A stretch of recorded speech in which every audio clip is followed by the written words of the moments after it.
byiza cyane kuri wowe ukurikiye Rugimbana Talk Sport. Ikipe ya Manchester City ikaba itsinze Watford ibitego 4 byose ku busa, akaba harimo ibitego 2 bya Raheem Sterling, ayisezuza n'ibitego 19 muri iyi sezo, ikaba ari nayo campaign nziza cyane agize muri kariyeri ye. Mu gihe kandi harimo igitego cya Phil Foden ndetse n'igitego cya Emerick Laporte wanatsindaga igitego cye cya mbere muri iyi sezo. Ikindi kiranze iyi match, Kevin De Bruyne akaba atanze assist 19, akaba abura assist imwe agafata Thierry Henry wabikoze mu mateka, akaba yatanze assist nyinshi cyane muri sezo imwe. Akaba rero Kevin ubwo azaba yexprima ku munsi wa nyuma bakira ikipe ya Norwich. Ikindi kiranze iyi match, Manchester City ikaba itsinze ibitego 12 ku busa ikipe ya Watford. Ikaba rero ibi bintu byaherukaga mu 1947-48 ubwo Arsenal yatsindaga ikipe ya Grimsby ibitego 12 ku busa muri iyo sezo. Ikindi cyananze uyu mukino ni Manchester City imaze gukora impinduka zayo 143 muri line-up yayo ibanzamo muri Premier League muri iyi sezo. Akaba rero ari record Pep Guardiola ashyizeho mu by'ukuri ubundi byaherukaga gukorwa na Sir Alex Ferguson. Eric Dyer umusore w'umwongereza akamaze kongera amasezerano n'ikipe ya Tottenham Hotspur kugera mu mwaka wa 2024. Ni nako kandi ikipe ya Olympique Marseille mu gihugu cy'Ubufaransa yamaze gusinyisha Leonardo Barredi, akaba umusore rero yavuye mu ikipe ya Borussia Dortmund.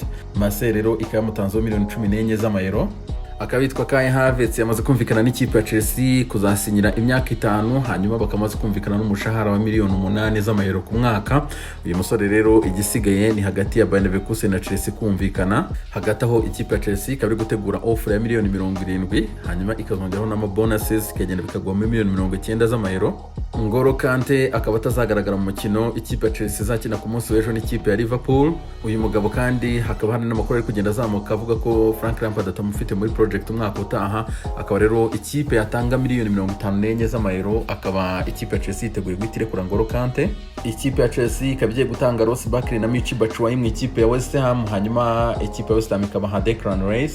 Barcelona kandi bitangaje ikaba yifuza gutandukana na Martin Braithwaite muri isama. Emiliano Martinez umuzamu w'ikipe ya Arsenal, akaba Arsenal yifuza kuba yamwongerera amasezerano ikazamura umushahara we, akaba ahembwa 20 pound ku cyumweru. Ainsley Maitland-Niles umusore w'ikipe ya Arsenal akaba yari kuri liste y'abasohoka muri isama, ariko Mikel Arteta yavuze ati muhanagure vuba kabisa impeti ndamukeneye cyane muri iyi kipe. Arsenal, Manchester City, Manchester United bose bari kwirukanka kuri mu defenseur Ben White, akaba umusore w'ikipe ya Brighton Hove Albion yatije mu ikipe ya Leeds. Mikel Arteta akaba afite confidence yuko Pierre-Emerick Aubameyang agiye kongera amasezerano n'ikipe ya Arsenal, mu gihe ikipe ya Arsenal kandi iri kwifuza Danilo Pereira umusore w'umwirabura ukina hagati mu ikipe ya FC Porto.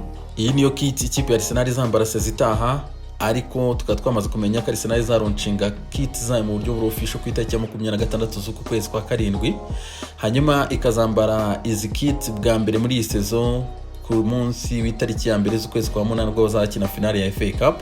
Paris Saint-Germain ikamaze gushyira hanze umwambaro wo kwambara mu rugo ndetse no hanze wa sezitaha. Yivuga Paris Saint-Germain kandi imaze gutsinda ikipe ya Celtic ibitego 4 ku busa. Urabona rwose anga Mbappe bakubitamo ibitego ku munota wa mbere, nyuma yo gushinja Resultat abafana b'ikipe ya Paris Saint-Germain yuko batambara mask ndetse ngo bagashyiramo distance igihe baruka guhura n'ikipe ya Wasland Beveren. Akarere umunsi rwose ikinyabupfura cyari cyose urabibona, nyuma yuko ku munsi w'ejo mbabwiye plan ya Paris Saint-Germain yamaze no gushyiraho wa mukino ku itariki ya 5 z'ukwezi kwa 8 twamaze kumenya Paris Saint-Germain kazakina n'ikipe ya Sochaux.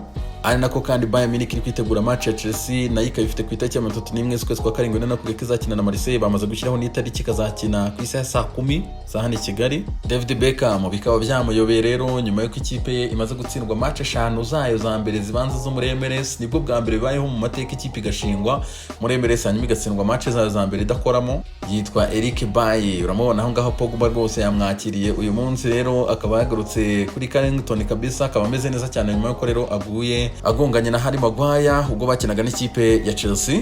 Liverpool kuri uyu wa gatatu iraterura igikombe cyayo cya shampiyona kabisa, urabona ko imyiteguro ari myinshi cyane rero ku kibuga cya Anfield Road. Rwose amatara yatangiye kuba amatara hanze ya stade, abafana baruzuye bwana kuzabakontorora hariya bizagorana cyane kabisa.